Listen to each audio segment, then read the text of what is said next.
how do you still have good days with Brett, even when she's not here? When I find out that we were able to do something to help another family, I know that that is her legacy, and I feel like I'm so proud of my kid. I still feel like I get to parent her in that way. I still get to help somebody the way that I wish I could help her. Um, we have a system with at Vanderbilt where we're able to financially help families and, of course, the research aspect, which is what I'm so proud of. That if the day that we find out we funded something that made a kid have an option that she didn't have, I will touch the sky. And the hope that I hope it brings those parents knowing somebody's fighting for you. Before we get started, I wanted to give a shout out to our sponsor, Proper Creative. They help me with our brand content and, of course, making our swag. They're the ones that ship it out to us. That's Proper Creative. And they work with any type of business, whether you're a big corporation or a small business or even running it out of your house. They will work with you and they will help you and relieve a ton of liability and work from your shoulders. That's Proper Creative. You can follow them on Instagram, PROPR, or you can go to their website at PROPRLLC.com. Let Proper Creative help you build your brand and sell direct to consumer, regardless of the size of your business. Proper Creative is definitely a good choice.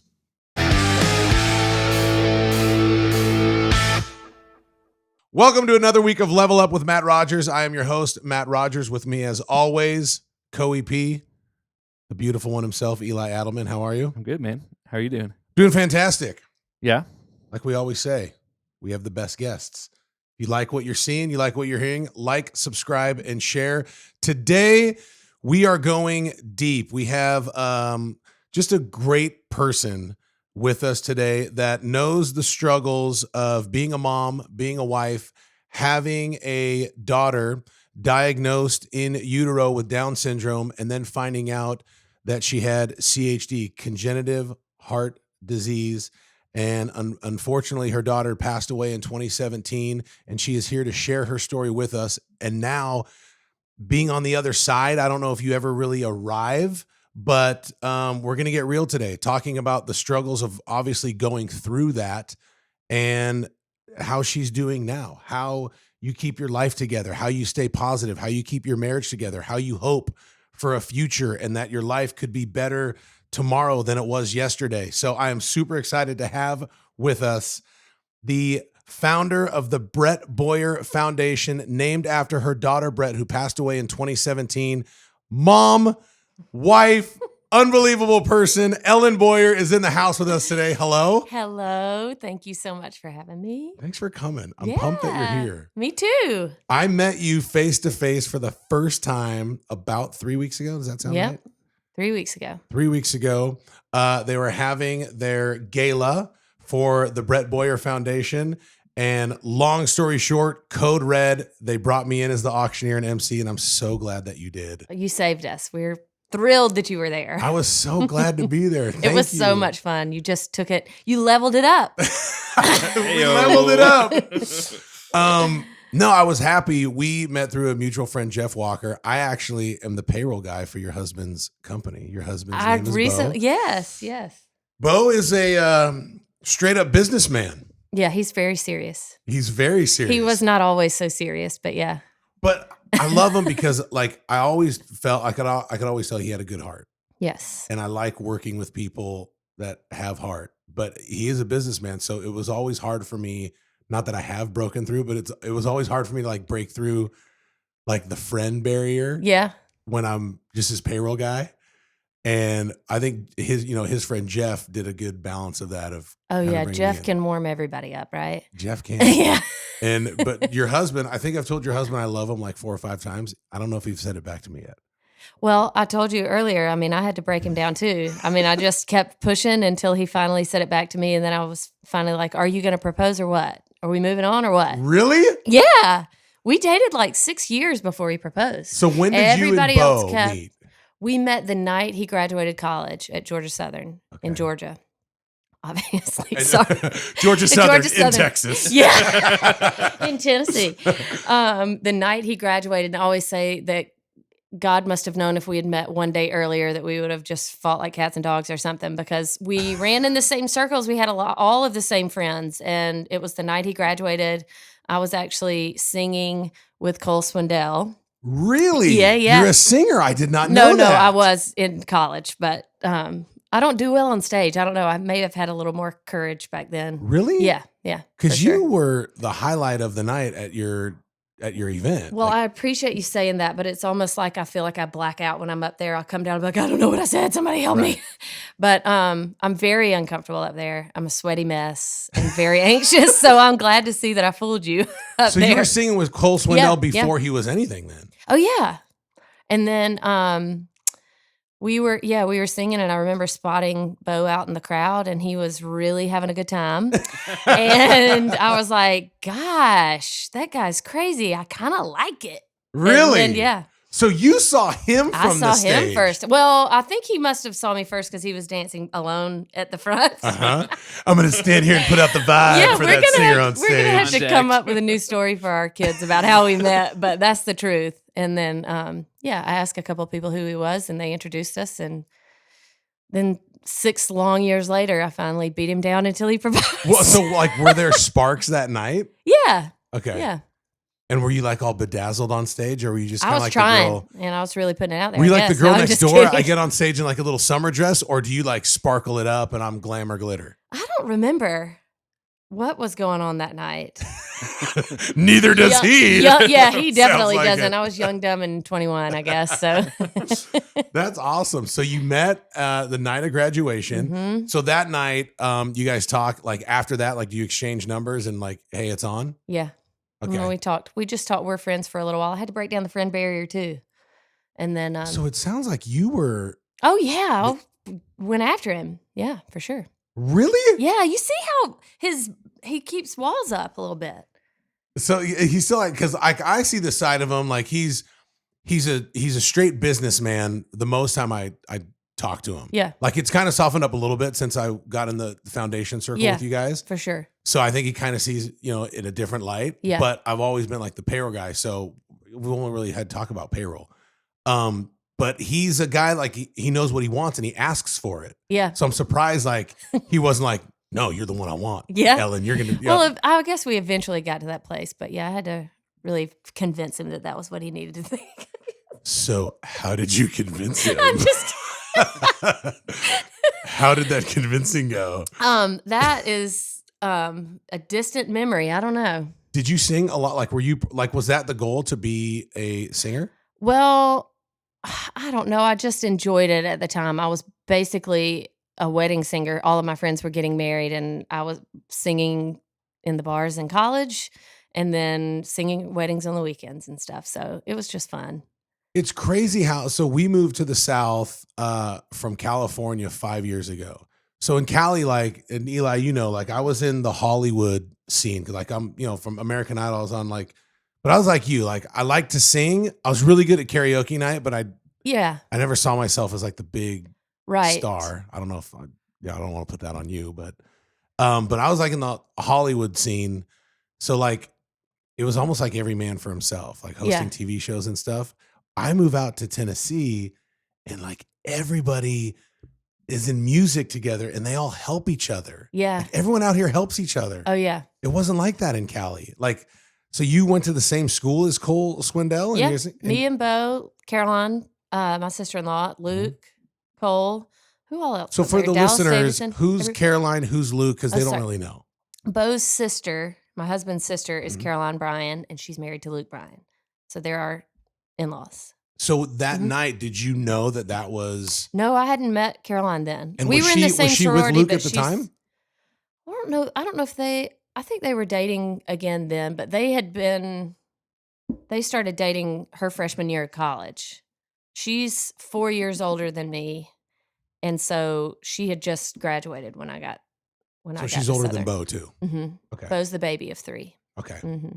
And they are a freaking fun family. Oh yeah. There's never a I follow dull her on moment. Instagram. Yeah. And she's one of my wife's favorite followers on Instagram. She plays jokes all the time. She's a dang good time, but you got to keep your guard up because she'll scare you at any time. Yeah. Right. So at the time, like, so you and Bo eventually get married. Mm-hmm. Now let's get to like your life stuff. You get married in what year? 2009. 2009. Mm-hmm. And right away, did you know that you wanted to have kids? Like, was that always on the? I was 26. Bo was 28 when we got married. I mean, we knew we wanted to start a family right away. And, but we still, were having fun. We were both working really hard, a lot of long hours. I was doing ultrasound and taking call all the time. We were living in Milledgeville, Georgia then. And it was kind of one of those things where we were like, we know we want to start a family, but we weren't stressed out about it. And all of a sudden 2 years went by and it hadn't happened yet. And we were both kind of like, wonder why that hasn't happened. And if something's wrong. And so you weren't really trying, but you weren't really preventing either. Right. You were just, yeah. So would you, then this is a question, like each month that would go by and you knew you weren't pregnant at that time, would it bum you out or you didn't even think about it? The first year we were both working so much and trying to see friends when we could that it wasn't too stressful on me. The next year I probably thought about it a good bit more than Bo did. But yeah, after about 2 years, we kind of both started having the conversation of like, wonder why this is not happening. Because I knew that 6 months to a year was normal, but like after that, it started to make us a little anxious. And then we moved to Tennessee when I was 29. So that was when we first decided to go see a fertility specialist and see what was up. And of course, they never found out what was up. So there was nothing wrong? No. Both of us checked out. Nothing that we know of. Every test that we had done, which were many, right, were normal. And I just truly believe God was waiting on us to get to Tennessee before Brett was born. Her life happened exactly when it was supposed to. And that's not easy to hear when you're ready to have a baby. Right. I wish I could go back and tell myself, when we were in Georgia and worrying about it and ready to have a family, that everything's going to happen right when it's supposed to. I think a lot of people, because now I still work rarely at Nashville Fertility. That was where I started working when I moved up here. And so many people, you could relax if you just know that it's going to happen. But right, obviously we don't have that. And then like they also say, like, if you are stressing about it, it could prevent it even longer, right? Right. So but then I'm you're like sure double stressed because you're like, I'm stressing, but I'm not supposed to stress. Well, and if I had $1 for every person that was like, y'all just need to go on vacation. Y'all just need to quit worrying about it. Don't think about it. That's a lot easier said than done. We went on vacation a lot. It didn't happen. So, yeah. And then we did 7 rounds of IUI in between different surgeries to check for endometriosis and all that good stuff. And then Brett was our first round. IUI is in vitro. IUI is insemination. Okay. So you can either do oral meds, Clomid or Femara, or you can do injectables. We did oral meds, which was frustrating for me because ovulating was not a problem. Mm-hmm. Well, I was frustrated to have to take something to do something my body was already doing. But anyway. So what is it supposed to do? If your body's already ovulating, you're taking these orals to speed up the ovulation process, or well, what? It helps them time it better. Okay. And so the timing we were trying to get just right, but I have a really dumb question, but I'm going to ask it for all of my other dumb listeners out there who have a 1.96 GPA like me. We're going to talk about reproduction right now. Okay. Well, but listen, Bo, still some of the things that he asked me, so ask away. Well, and your husband's super smart, and he's actually in the medical field. So. Yeah, but he still asked me are there carbs in quinoa, okay? I was like, I don't understand why. So everybody. What's the answer? Yeah. Well, what a dork. What's the answer? Are there? Are there? Are there carbs in quinoa? Well, that's one thing too. When we do like our fundraisers, a lot of times we're like, this is a room of educated people. Yeah, but everybody's not educated on Down syndrome and CHD. I certainly wasn't. So A lot of times you can be the smartest person in the world. You're not going to understand every aspect. So anyway. Yeah.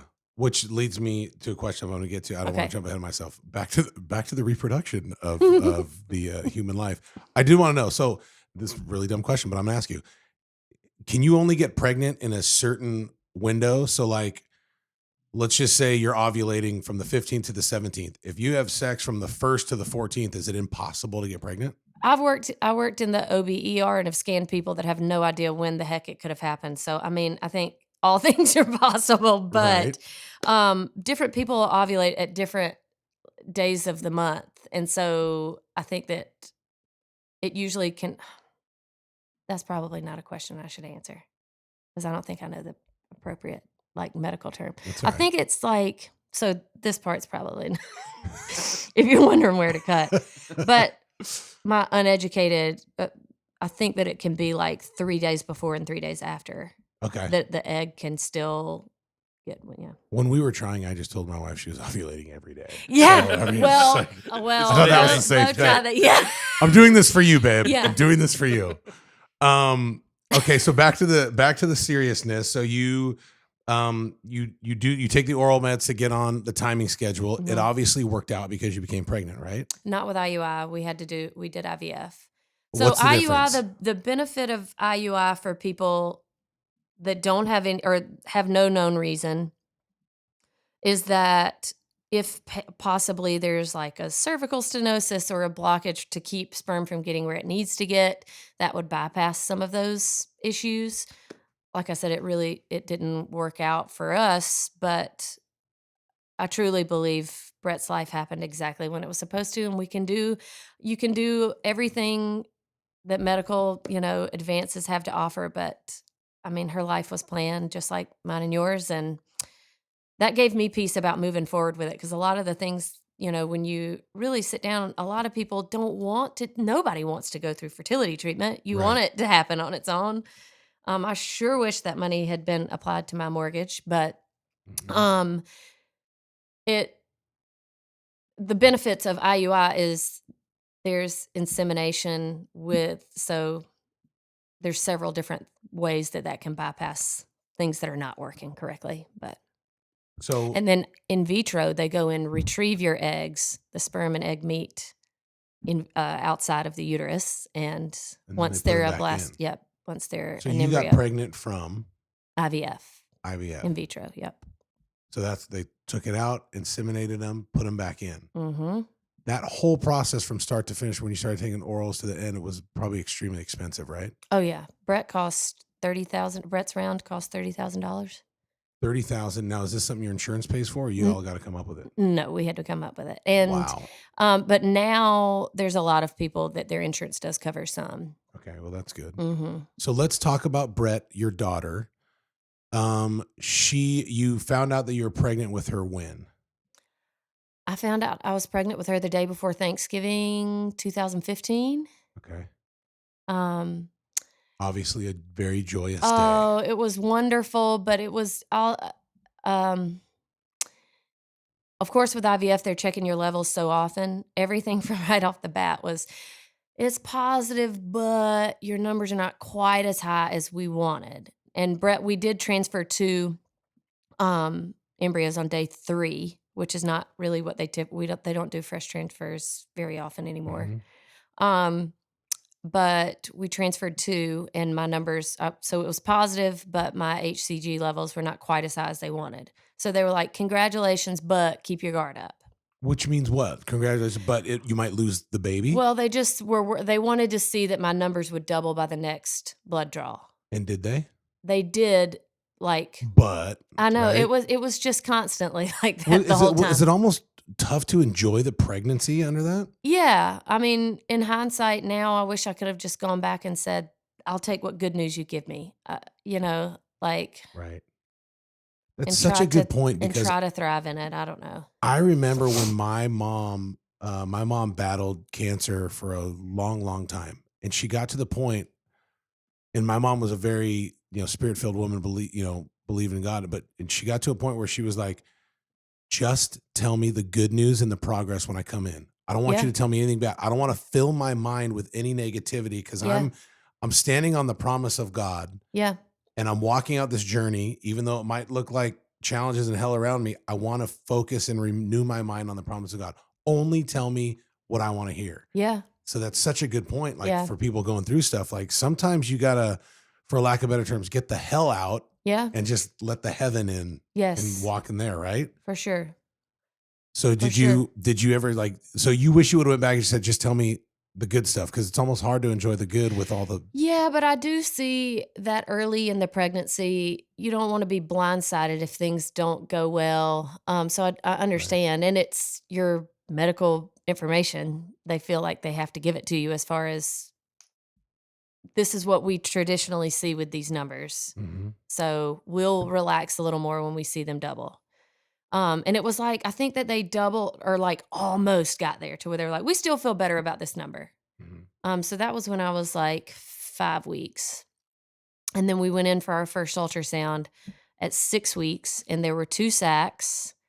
There was our baby Brett, and she had a heartbeat, and then the other sac was empty, but it was continuing to grow. So Mm. we kind of watched that for a while, but nothing other ever developed there. How hard was that for you? I don't know if I ever really even I don't know. That sounds so crazy because I understand where that can be such a hard blow to a lot of people, but there was so many emotions about finally being pregnant. Right. And then on top of the things that happened later, I don't remember ever really focusing on that loss. I guess maybe I'll deal with that in 15 years maybe or something. I know, right? That Like, sounds healthy. no, it's, but it's real. Like you're being Yeah. real. And so you found out that you're pregnant. So right away you found out, hey, you're pregnant with twins, but one of them doesn't have a heartbeat. Is that how they tell you? Yeah. Yeah. And then do they like, when did you know that Down syndrome was involved in your pregnancy? So I was doing ultrasound at a women's hospital that's across the street from Nashville Fertility. And I had gone with a girlfriend to Arizona. It was in February, freezing cold here. And Mhm. for her Christmas present, her husband had given her a trip to Scottsdale and to go play tennis. And so she and I went together. And I was so nervous about, I'm finally pregnant. I'm going to take it easy, just live as healthy as I can out there. But I got back home in February from playing tennis in Arizona and I worked and I had vowed I will never scan myself because I knew all it's going to do is make me anxious. Sure. But I got back and I said, I just want to scan on top of my belly and see that her heart's beating. And I was Right. maybe like 10 and a half weeks then. So I did. We were snowed in at Mhm. the hospital. So I was there with an air mattress in basically our closet of an office there for 2 whole days. This is in Tennessee, February of 2016. That's right. No, Okay. of 2016, sorry. Okay. February 2016. And um I saw her little heart beating. I was like, "Oh, thank you, God." And Mhm. right before I pulled the probe away, she flipped around and I saw a lot of fluid on the back of her neck, which is a thickened nuchal translucency is and it's what they check for a screening for Down syndrome. So you are the one that actually Yeah. almost kind of diagnosed yourself. Um, yeah, I mean, it was and then I was trapped up there away from Bo. I'm sure what a lot of people with a COVID diagnosis, or like a diagnosis during COVID, I just was like, what do I do with this? And then I felt so, to be frank, so sorry for myself that I'm like, wait a minute. We tried for 7 years for this baby. Why would I have to go through problems on top of it? I just felt I was angry that day for sure. But then I was trying to convince myself maybe this is just the angle you're getting. That's not really how you're supposed to scan yourself standing up with the Mhm. probe on your belly. Um, and so that was at 10 and a half weeks. And usually they don't do the nuchal translucency measurements until 11 to 13 and a half. So the next week we went in to see a perinatologist and had healed. It wasn't there anymore. And Wow. so they were like, "It's got to be the angle that you caught." I was like, "I'm telling you, I saw this move like it was so big."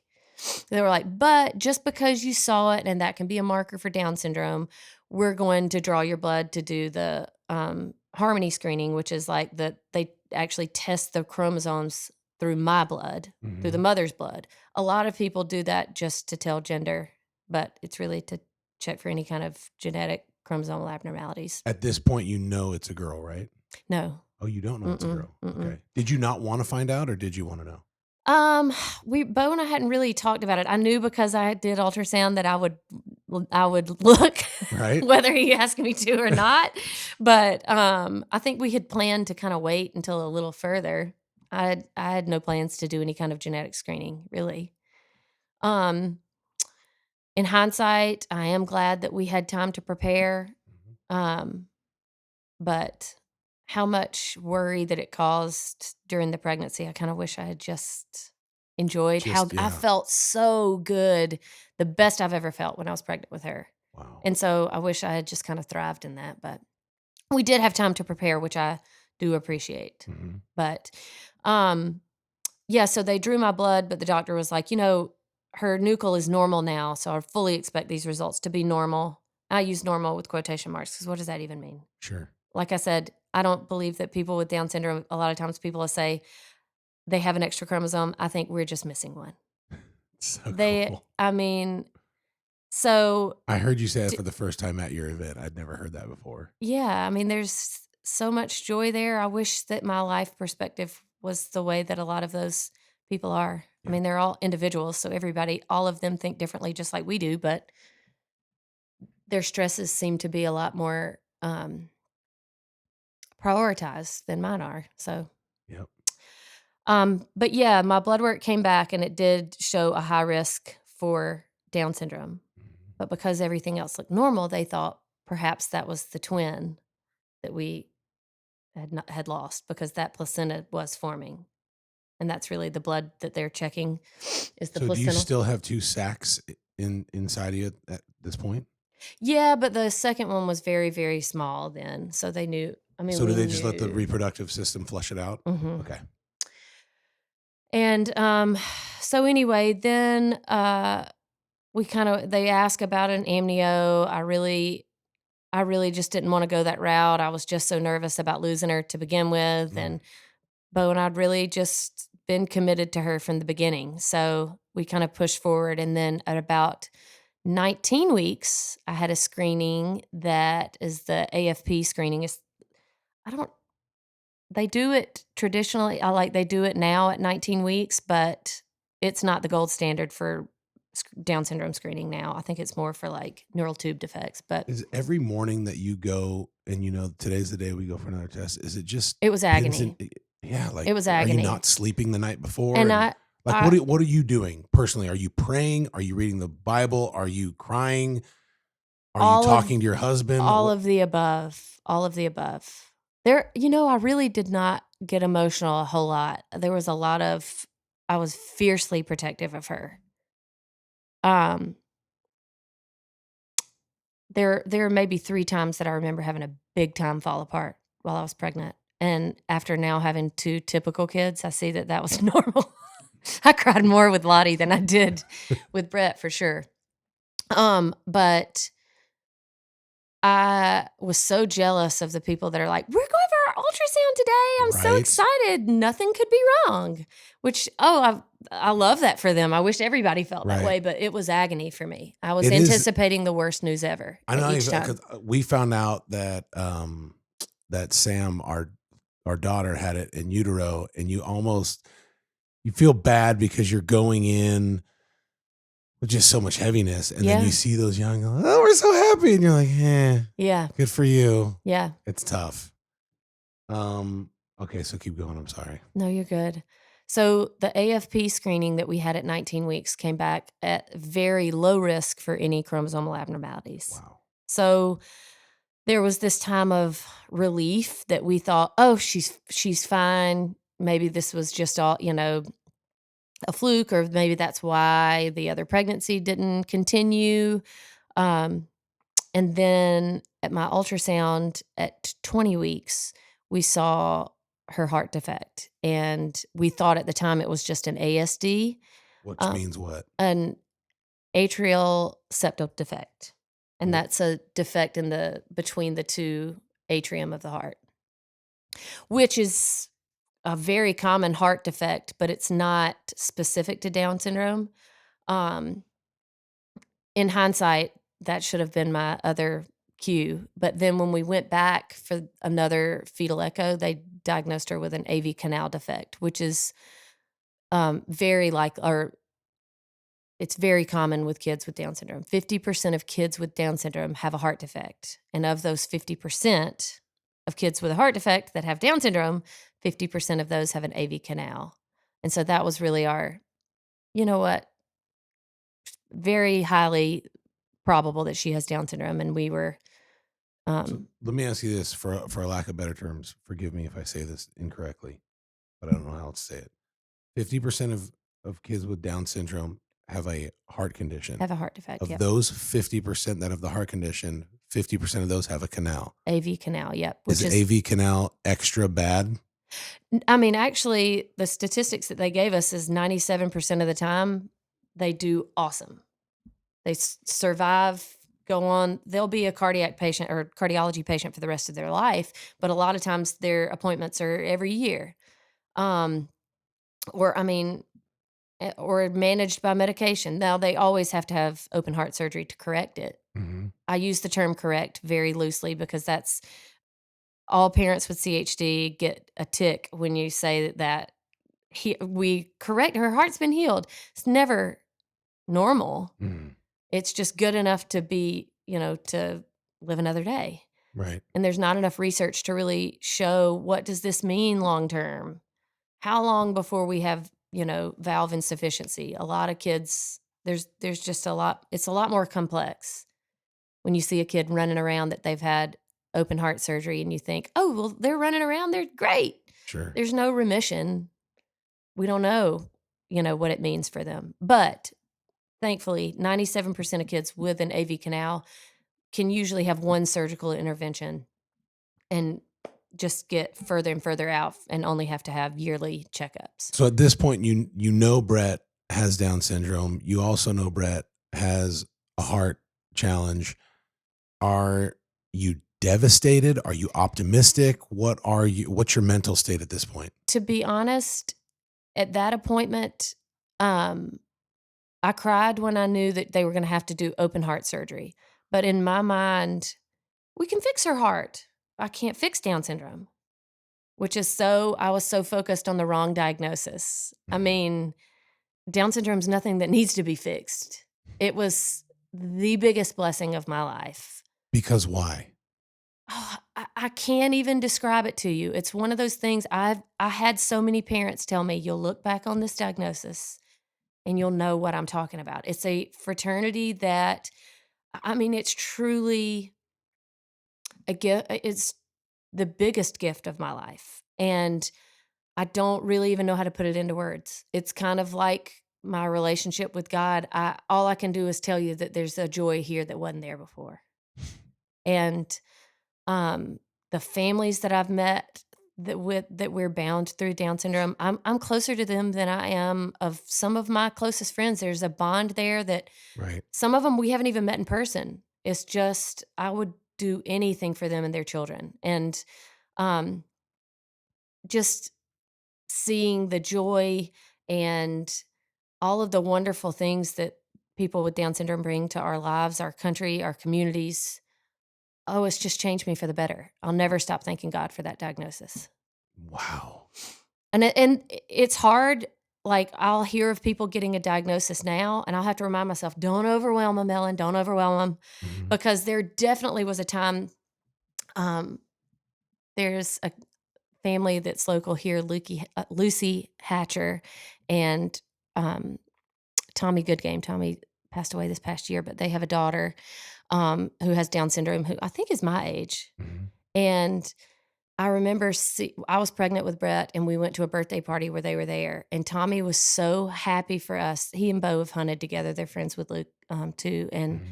he was so thrilled for us that he came over. He was like, "You did it. You hit the lottery."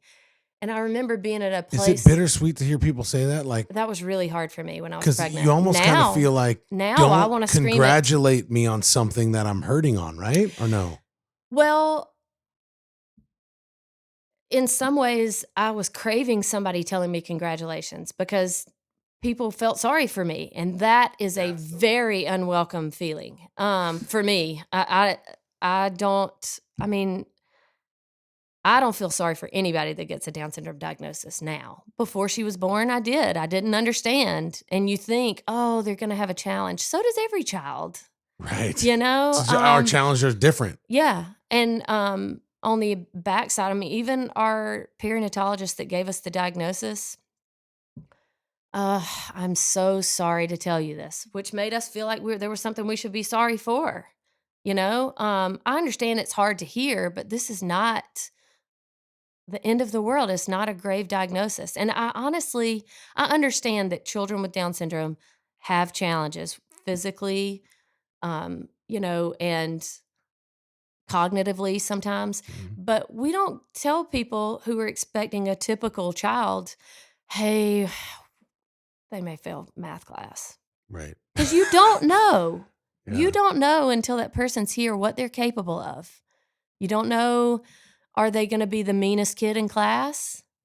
That to me would be a much harder diagnosis. Wow. I mean, you know? Such a good point. And so one of our goals is to I'm be really able to sorry to tell you, your kid is diagnosed with being an a-hole. Yeah.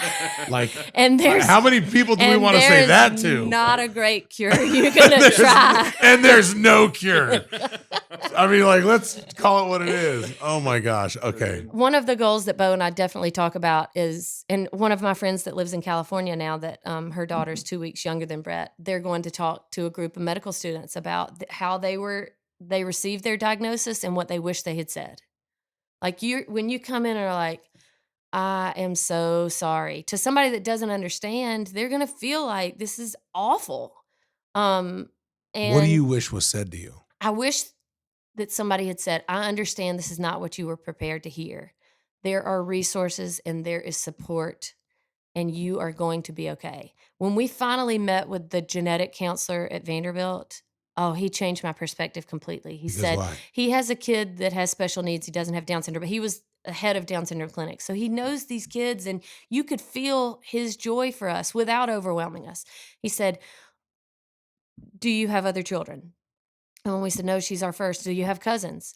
He was like, my best advice to you is that treat her like a typical kid. She's going to try to catch up and do whatever they do.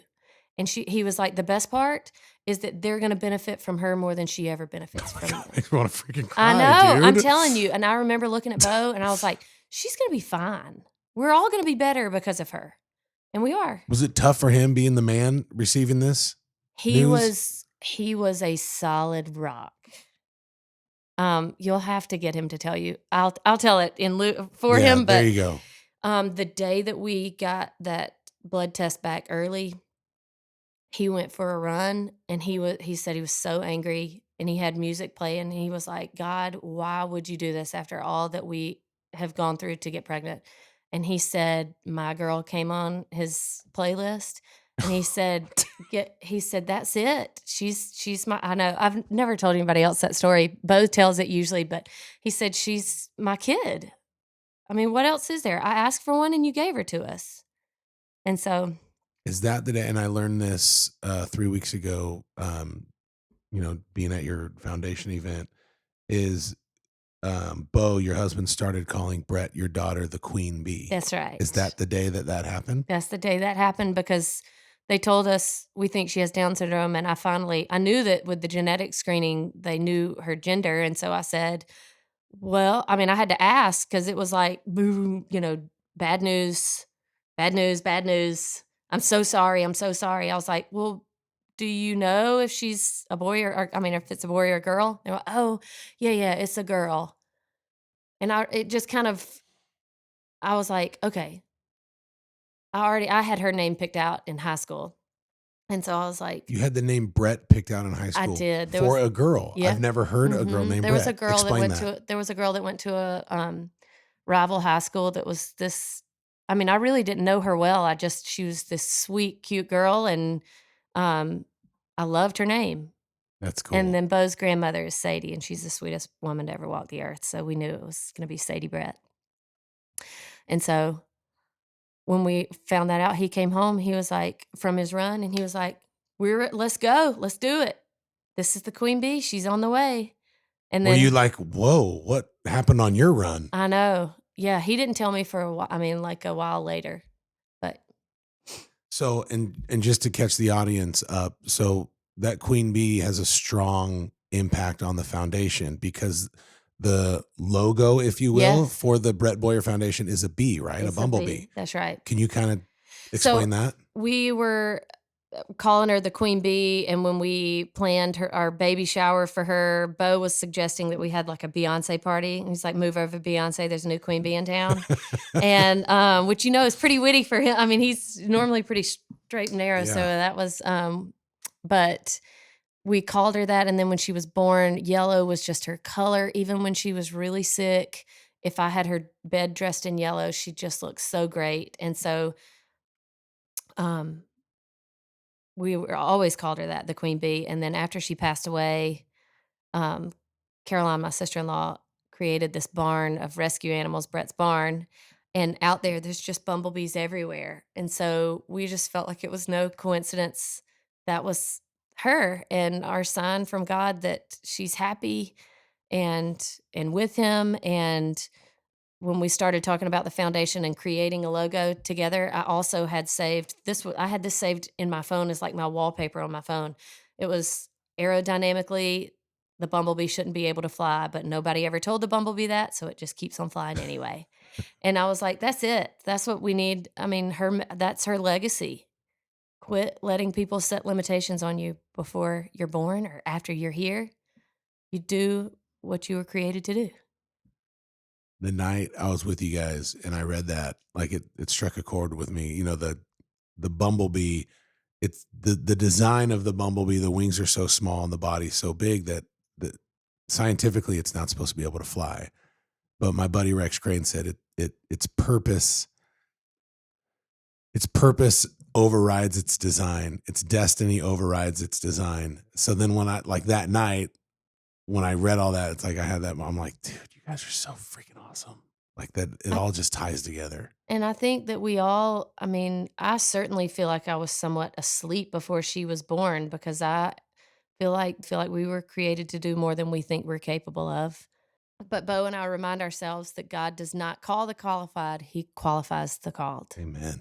And I have to remind myself that daily, sometimes hourly, when I'm overwhelmed with a lot of the stuff that I definitely do not feel qualified to do. But this is a gift, and I have to just push through and know that somehow God will qualify me or qualify somebody that You offers to help already me. are qualified through the price that Jesus paid. Now I'm preaching. There you go. Come on, baby. You're already accepted. It's impossible for anyone to reject you. Come on, don't get me going. I do want to ask you a couple questions about this, and then we're going to move on to the positive stuff, which is your life now and how you're going on. But I want to stay here for one more second. And I'm going to ask a really, really tough question because it's a question that they asked Terry and I, and we were extremely offended. Actually, she asked me because I was the one who found out about Sam before Terry. When they gave you the diagnosis, at any point, did they ever suggest or ask you if you wanted to terminate the pregnancy? Multiple times. None of that had to do with her having CHD. Every time we were offered termination was because of her Down syndrome diagnosis, which is not. No idea what that does to the inside of me. Oh, I know. I know. I mean, What did you say? well, Because it's so offensive, and at the same time, it makes you so angry, and it's like I believe that question comes from the pit of hell. Sorry, there's no other way to put it. That's me. Well, the sad part to me too is that people are finding out about some of these diagnoses so early that it breaks my heart that I feel like people are manipulated into making choices that they would not make if they had 100%. not had the chance to bond with their child. Bo and I just said, I knew the doctor that we were seeing then. I worked with him for years before, like in the hospital. I said, I think you know how committed I am to this pregnancy, how long it took us to get here. I don't want to talk about it anymore. He goes, okay, okay, okay. I mean, legally, I'm assuming he has to keep. They just kept at each time. I think you're getting closer to our cutoff now. We need to reconsider. My God.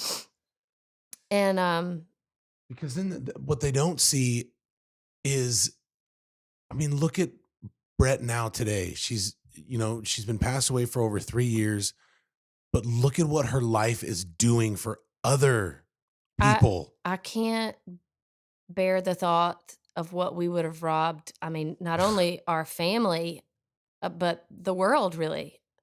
For sure. And yeah, I mean, it's very, very, very common, terminating Down syndrome pregnancies. What would you say to moms, dads, someone listening right now who are at that crossroad, whether it's Down syndrome, whether it's cystic fibrosis, whether it's a cancer diagnosis, whether it's some kind of special needs, and they're considering terminating the pregnancy? What would you say? I would say that I know that some people are gonna tell you to think about how this is gonna affect the rest of your family, the siblings, because that's a lot of the things that they try to tell you to take into consideration. And I would ask you that same question because someone who doesn't live or know or have a relationship with a person with Down syndrome can't understand that this is going to make everybody better. It's just another aspect of your family that is good. There will be more love, more joy, more compassion and capability than was there before. And I know that because I've felt it. And you will be okay. There will be community that you didn't have before. And your family will function as a typical family. Um, I see it And every in some single aspects, a day. stronger family, right? Yeah. I mean, for sure. For sure. And can I just encourage people to look to the giver of life, not the taker of life? Like, God really does play a role in this. And, the Bible says he'll turn around all things for the better and work towards good. And he does have a plan for you and for your unborn to prosper them and not to harm them, plans to give them a hope and a future. And I think a lot of times we get so concentrated on this temporary life.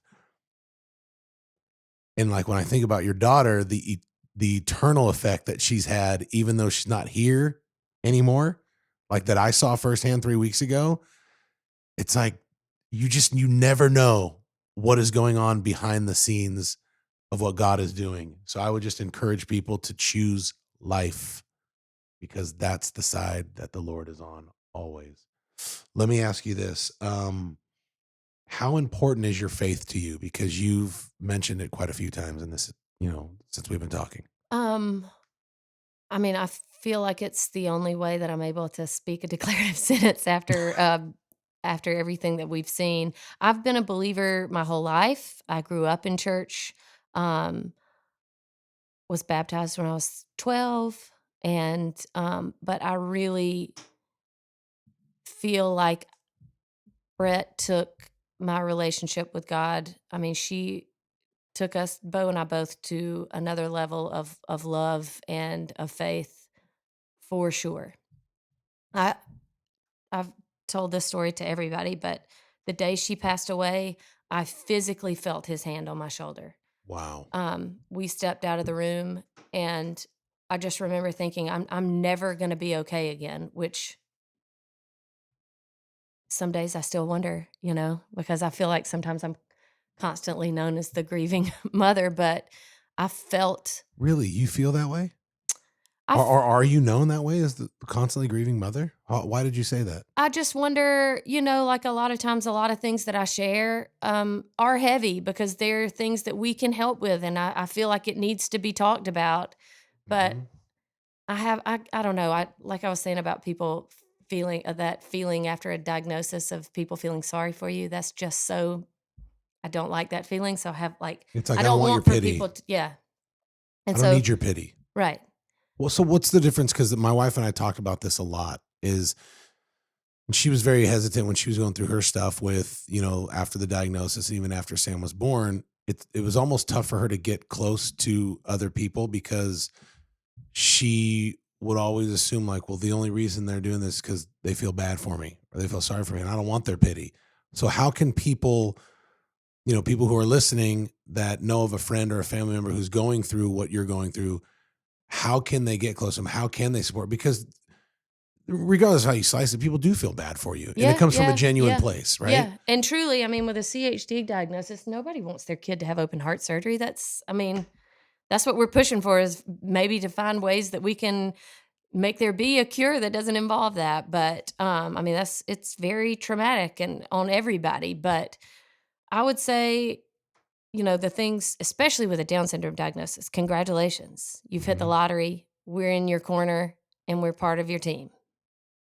Just the same as you would for any other Mhm. person that needs, that gets pregnant. Any other pregnancy, it's should be the same.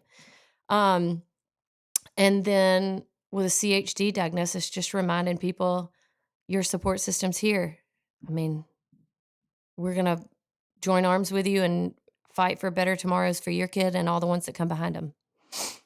So, why did Brett pass away? Because it obviously was not have anything to do with Down syndrome, really. Like Right, people don't pass away from Down syndrome, right? right. No. What happened? So we knew that her open heart surgery needed to happen between 4 and 6 months. Mhm. It depends on how well the kid or the particular case with AV canal, how they handle the pulmonary, much that's affecting their lungs. And she got sick when she was 4 months old. We were at home with her. It was the best being home with her. But she got sick and we got admitted, and it was time at 4 months. And what we were expecting to be a 6-hour surgery turned into 12. They called me 4 hours into the surgery and was like, "Everything went awesome. We're Jeez. sewing her up. We're warming her up. We're gonna do an echo, check everything, but you're good." I was on the 3rd floor at Vanderbilt. I never want to step foot on that floor ever again. That was Right. very, very, very traumatic. Yep. Um, What's the 3rd floor of a Vanderbilt? surgery waiting room. So people are popping in and out, getting tubes in their ears. I mean, we watch people come and go all day long. "Oh, everything's good," and they leave, and we're still sitting there watching people check in, watching them go Who's home. in there with you? You, Bo, and who else? Me, Bo, my mom, his mom and dad, and Caroline, my sister-in-law. We were all in there. And, it was just the most traumatic day for everybody. My sister, my dad, my stepdad, all of them were in Georgia wanting to be with us, wanting to know what was going on. I feel like by the end of the day, my Bo's older sister, Amy, and then Luke came up there to be with us, and it was just. Yeah, so after they called and told us everything looked great, another hour went by, and I was like, "Haven't heard anything from them. I wonder what's going on." The waiting was Mm. just the worst. And then they called back and said, um, "So she's got a little bit of leakage with her mitral valve, and he feels like if he doesn't go back in now, he'll have to later." So they go back in, and then it was like an hour later. Still working, we're just gonna keep trying some stuff. Well, it ends up, I mean, hours and hours are You think going there were by. challenges and they weren't telling you?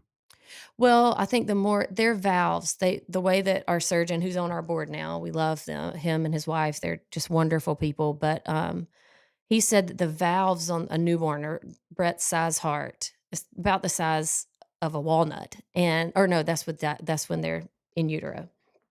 The size of their heart is so tiny that the valves are like wet newspaper.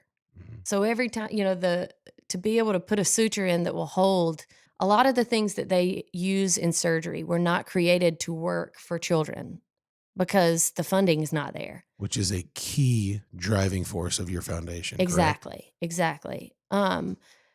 They don't have valve replacement options that are small enough, mainly because it's too expensive to create them, but also if you put that artificial valve in now, you're gonna have to change it so often as that child grows. So they're not really feasible options there.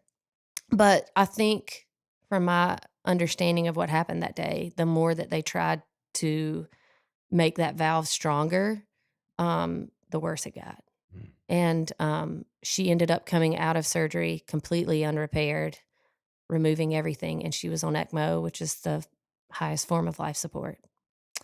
And they pulled Bo and I and all of our family in a room, and our cardiologist stayed late. He had gone in, I think, to help with the echo during surgery and everything, but he sat us down and he just said, "I'm just so sorry. She's the sickest kid in Nashville right now, and I don't know if she's going to make it through the night." Um, but we both were like, "What do you mean sick?" And he was like, "She's on the highest form of life support, and we're going to do everything we can to get her through the night. She'll probably be on ECMO for several days. After they cut on the heart like that, you're gonna lose some function." Well, she had been cut on so much that her heart wouldn't beat on its own. So that's why she had to be on ECMO. And we were just so, I mean, blindsided because I was like, I hadn't even prepared my mind for it not going great. When I Right. heard 97%, I was like, that's all I need to know. Yep. We're going to be in that 97%. And so I remember I got sick. Bo and I both threw up because I mean, we just couldn't even process it. And I mean, it was probably midnight that night before we finally got to see her. Mhm. Um, but in ICU, and it was, I mean, just nothing short of awful. The most traumatic Mhm. day of my life. It was Right. worse. That day was worse than the day we lost her. Right. Um, without going through all that, because I don't want to do that. Do you? And and I do want to talk about, after she passed away. Um, I have so many questions right now. How do you take something so tragic and something so heartbreaking and move on? How do you wake up in the morning? How do you get out of bed? How do you live? Well, a lot of that, I still I don't really know the great answer to that, but, after that first surgery went so wrong and we thought we'd lose her that day, she made it another 100 days in the hospital. You're kidding me. I did Yeah, not know yeah, that. yeah, So he says we're trying to get her to make it through the night. yeah, she made it So was another she on 100 life support days. for 100 days? No, she came off ECMO 7 days later, and her function was not great, but it was good enough to be off of that, and everybody was high-fiving. The waves of emotion that we went through in that 100 days were so up and down, but I saw so many miracles even though things didn't turn out the way we wanted them to, um, that I remember thinking, "Surely God won't take her from us now. Why wouldn't Mhm. he have just taken her that first day?" And I think that if we had lost her that first day, I don't know that I ever could have recovered because I was so all I saw was us handing her off cooing at for surgery that day. Mhm. And when we finally lost her, we had witnessed their whole team fighting to give her more options. Mhm. We had been supported by our church. Somebody visited us from the church every single day, laid hands on us, and prayed over us. We had people from my hometown that I haven't seen since high school telling me, "I haven't prayed in years, and I have prayed for you every day." I, and the victories that we saw in that 100 days, even though it didn't end up like we wanted to, were proof of prayer, and I felt them, and whether or not they made a difference in the ultimate outcome of her life on earth, they did make a difference, and they continue to. And so there are times, and I'm not going to lie and say that I don't think, why we could still be doing this stuff if Sure. she were still Sure. here. And a lot of, why did this have to happen to us? And with the progress that the foundation's made, I feel God say, this is why.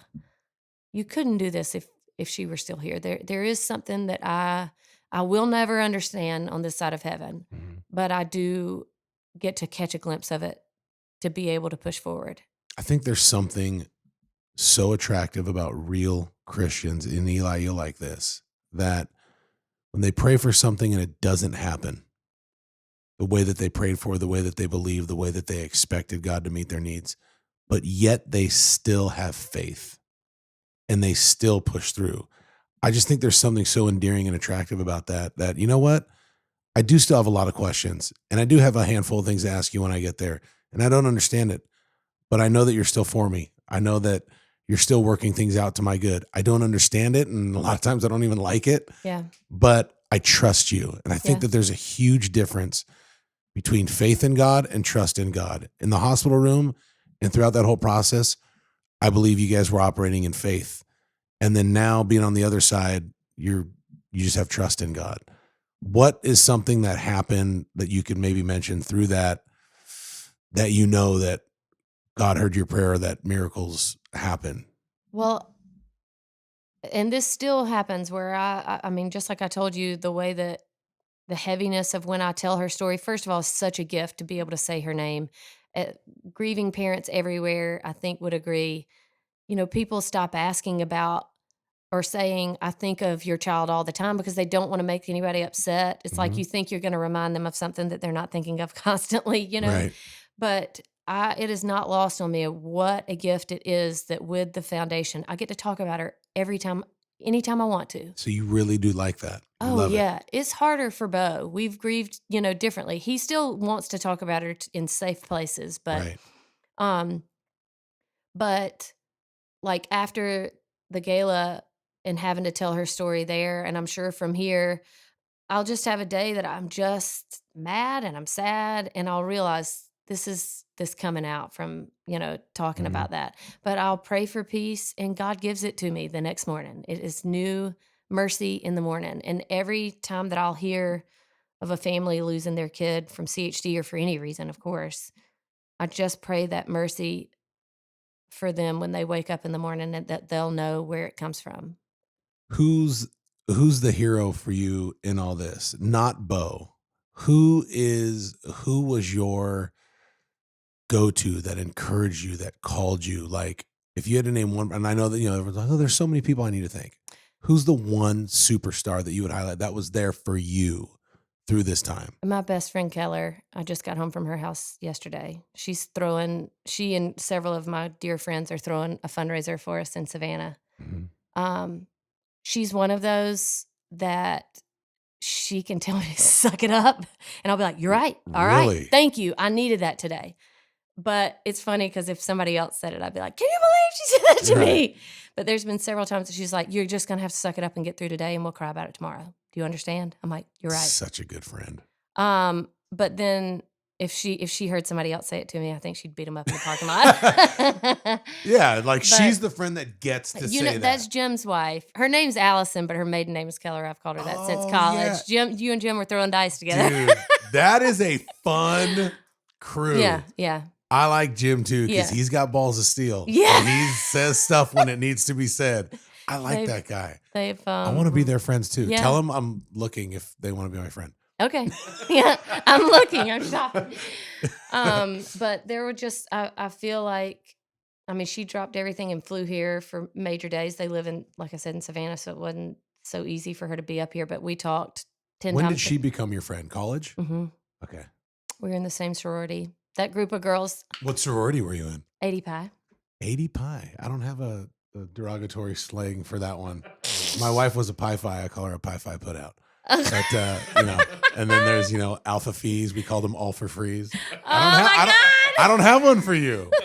80 Pi. I don't Yeah. have one. Yeah. So there you go. There you go. My sweet pledge class is all meeting this weekend in Tybee, and I don't get to go. It's my first year missing in a long time. I'm so sad. Was Boy a frat or Bo a frat boy? Oh yeah, he was the president. Was he? Of course he was. So let's talk. Okay, so now you're on the other side. I know that when we went through everything. You read all the statistics, and people say your divorce rate goes up, relationships go on the rock, and it's true because you're grieving differently than Bo. He has different needs than you do. You're not meeting my needs. He's not meeting your needs, vice versa. How do you get through that? Because my wife and I, we feel like we got through it with 2 diagnoses. Hmm. But when you have a child that passes away, statistically, the divorce rate goes up. So they say, well, statistics Yeah, are statistics. Did that ever get on your radar? Did you ever fight for that? definitely. We had someone bring it to our attention that to Right. remember those statistics at a really tough time, Mm-hmm. and it was, I mean, like so debilitating to me at first because I thought I cannot afford to lose Bo too on top of this. Like I was my anxiety about anything happening to him physically or anxiety about anything happening to our marriage was through the roof. And so as we were leaving the hospital, which was not the appropriate time, but I just told him, "We've got to get in therapy." I don't and he was like, "Just pump the brakes. Right. Let's get through the funeral, okay?" But possibly wasn't the most gentle way for me to enforce that, but I am glad that we made it a priority. We had counseling at our church together, Mhm. and then that was both of our first experiences with therapy separate too. And it's been very helpful for me to recognize this is how he's grieving. It's not the same as me. Mhm. Like I said, I wanna say her name all day, every day. I wanna talk about her. I wanna think about what she would be doing. Is it emotional? But it's like the only way to me for me to deal with those feelings. Sure. And that these events, although we're both so proud of them, they're very hard on Bo. And so I try my best to protect him from as much of it as I can. It's crazy. It's hard on Terry and I too to do that because you don't want to hear the same stuff and bring up those old memories and stuff. That's crazy. I would just encourage people how important therapy is to get that out and talk, especially for guys, because we do Yeah. not like to be vulnerable. I know, I know, and you feel like you have to be the protector of the family. Bo said he felt like, "My job is to protect Ellen through this until she's here," and then that was so hard for him because as a dad, he felt like, "I couldn't protect my child," Right. and obviously, those feelings are valid, but that's he did everything he could for her, and, as far as, like, the anxiety that follows living in the hospital, I feel like we needed tools to be able to deal with that Mhm. and recognize how to head off a panic attack. I worked at Centennial Hospital until Christmas Day, actually, was because I signed up to work a holiday and I felt too bad to not work it. But of 2018 was my last day. I just couldn't work around those alarms anymore. I'd walk by the NICU and hear them, and it just so, I mean, I know a lot of people don't have I was able to just find another job that was outside of the hospital, but that was me recognizing this is triggering stuff for me. I've got to get out of this environment. When Brett passed away, did you ever get like there's a difference between grieving and depression. Grieving is healthy, depression obviously not healthy. Did you ever fall into depression? I don't think so. I never That's good. the reason that I say no, I was sad a lot, and but I never was it's probably not the most technical analogy, but I never was able to like, I never walked outside and couldn't appreciate that it was a beautiful day. That's so good. And so that was kind of my gauge of, I'm still thankful for this day. I can still see good. Um, Whether it still was heavy and sad, I still was able to see the light of day. Anxiety, yes. I About would not what? say depression. Anxiety about what? Everything. Initially, it was of anything happening to Bo. I probably drove him crazy. Call, "Are you okay? Did you make it where you're going?" Really? Oh yeah. I Just ended. because you feel so much loss that you're afraid to lose more. Yes. Wow, I've And never really thought of I that. felt like he was the only person that knew how I felt. I was very protective of him and of our marriage. Like I was saying, I just was desperately protective of him. Um, and my anxiety after we have Wells and Lottie now, I mean, like with Wells, I mean, I probably didn't sleep the first 3 months with him, just Okay, I watching wanna him talk about breathe. that. First of all, when did you know I mean, did you? Because 'cause you've always wanted multiple kids. Yeah. When did you feel mentally healthy, I guess, or inspired to, "Hey, we're doing this again," and did you have to go the in vitro route Yeah. again? So we did have to have in vitro again. I guess that was why we just decided to go ahead and start getting the ball rolling on that because we knew it's kind of a long process. We had to go back through that whole egg retrieval process again for Mhm. Wells. Um, New eggs or same eggs? New eggs. Okay. We didn't have any that made it to freezing from my round with Brett. And so with Wells, we went through that process again and got pregnant with him. And he had, ironically, the exact same due date as Brett. She was born early, but he I was mean, born. that point, are you guys just looking at each other like, "Dude, what I the know. Yeah. Yeah. heck?" Yeah. And I mean, obviously, we knew we were kind of going at the same time frame as we did with the transfer with Brett, but like a lot of that stuff, you don't know what week things are going to go and all that good stuff. So, I mean, it really was crazy. Your look at the top, Oh my gosh. like you're like, Seriously. all right, sorry, but yeah, he was born August 24th of 18, and I had another. I mean, my pregnancy with him, I felt awesome.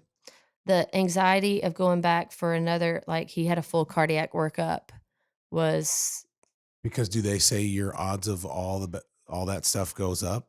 yeah, well, anytime that you have a kid with CHD, they'll do full cardiac workup on any future pregnancies, or sometimes they'll go back and check your other kids and stuff too, so I was Any definitely a high-risk explanation patient for that. any explanation as to why all of those challenges happened with Brett and none of them happened with Wells? No Nope, explanation. no explanation. Okay. Yeah.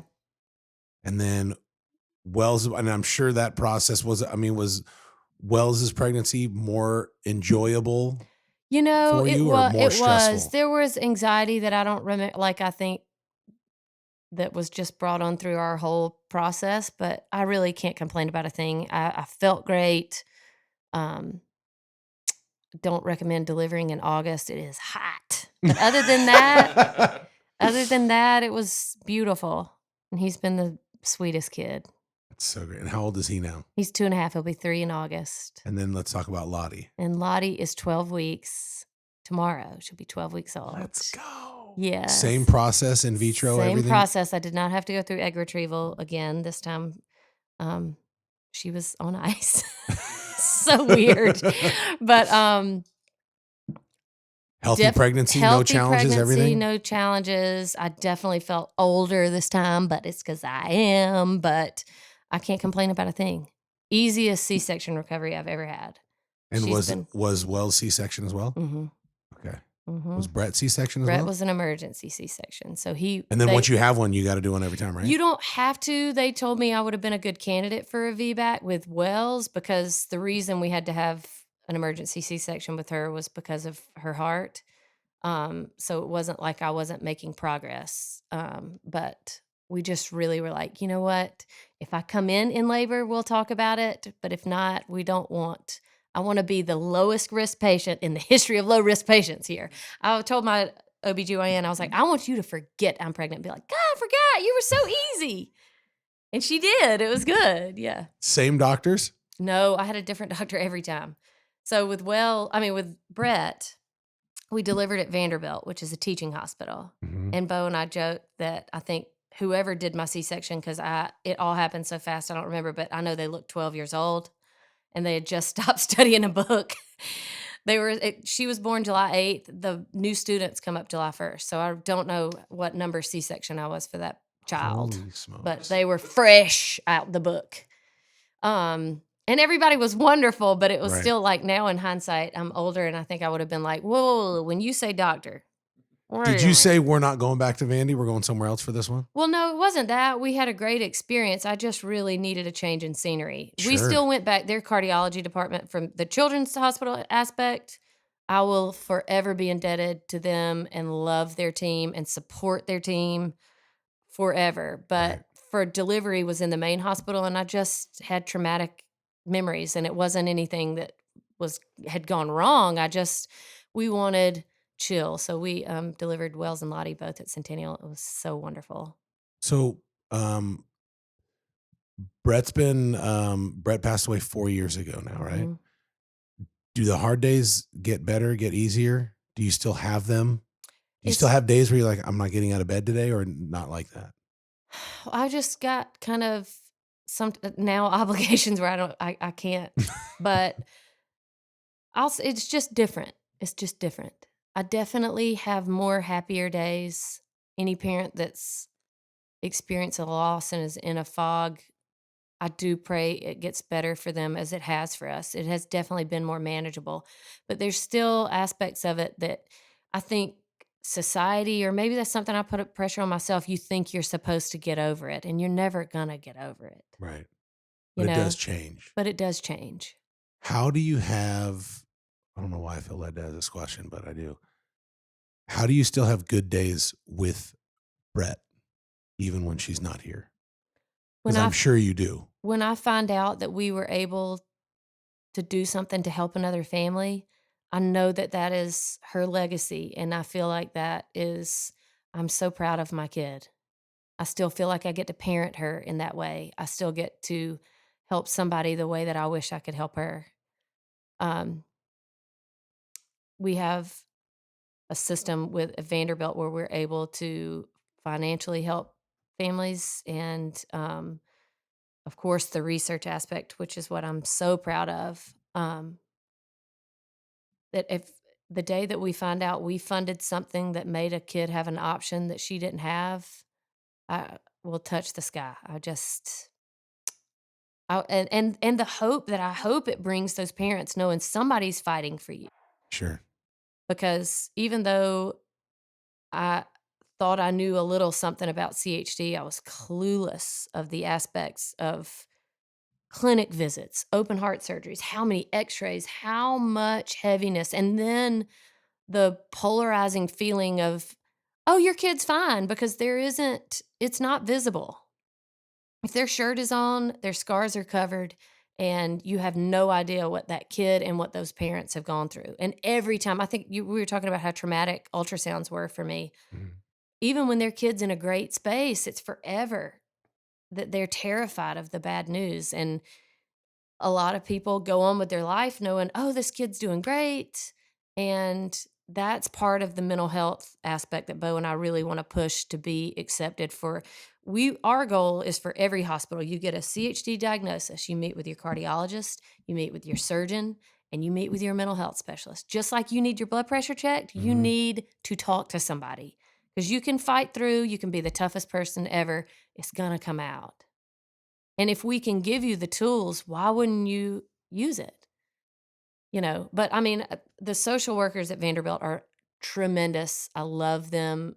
We'll be forever indebted to them. But, you know, they came to check on us after Brett was put on ECMO and we're like, "Can we help you?" I was like, "I'm not in any place to think about myself. Help her." Right. It was too really, to me, I was just in a place so shut off from accepting help for myself that if it had been, our goal is for, if it's normalized from the beginning, that a set of parents have come before you and said, "I needed this," and that's our goal, is for us to be it for it to be so successful in proving that it makes a difference in the outcome of the patient and the caregiver, the whole family, to where everywhere it's standard. This is standard. Couple more questions, then we'll let you go. Yeah. This is kind of a leading question. I know your answer, but I want you to explain it because I know that there's people listening right now that are at the front end of your story and they're hurting. Um, the question is, if you knew it was going to end up this way with Brett, would you have still done it? Because I know that there's people, like I said, that are on the front end of your story thinking, how am I going to get through this? And even contemplating, maybe I don't want to go down this road because, maybe I will terminate, the pregnancy or, start fresh, turn the page, whatever it may be. What would you say to them? I think it's important to feel the feelings that you're feeling right now. I think it was a big process getting to acceptance, was grieving the child that I thought I was gonna have. Everybody has a typical kid in their mind, and you think, "Are they gonna be the president? Are they gonna," but, well, let's use a different analogy, right? Are they gonna be are they gonna be, a lawyer, a doctor, a nurse? And the first thing would be, don't set limitations on your kid. Thank God my mom didn't know some of the things I was gonna do when I was born, right? Right. When I think about me on stage that night of post graduation, I'm glad she didn't have a view into the future of that. But you are gonna be okay, and even after this tremendous loss, and for the record, I'm having a good day. Right. So, but I am so grateful that God chose me to be her mother, and you will get to the point where you are in that grace too. And it's something to look forward to when we get there because Yes. her and Jesus are going to be the first two That's people you right, ask to that's see. right.